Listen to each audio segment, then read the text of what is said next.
মধ্যবিত্তরাই শুধু আজ হয় অধিকার হারা। এখন সারাদিন ঘুরে ক্লান্ত শরীরে হতাশায় ফিরি ঘরে। বাজারের ব্যাগ আজকেও খালি, বোঝাবো কেমন করে? ছেলে মেয়ে বলে কান্নার ছলে খায়নি দুপুরে কিছু। সব জেনে শুনে ভাঙা এমন টাকাদে করে মাথা নিচু। ও বিধাতা প্রভু দয়াময় করুণার আধার তুমি, তোমার কাছে ফরিয়াদ করি নিরুপায় আজ আমি। দূর করে দাও এ বিপদ আপদ দুর্যোগ মহামারী, প্রাণ খুলে যেন সবাই আবার হাসতে গাইতে পারি।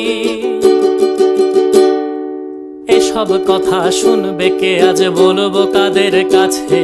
শোনার মতো মানসিকতার মানুষ কি আজ আছে? নিরুপায় হয়ে পথ হারিয়ে দেখছি অন্ধকার, আজ কালকে কার খোঁজ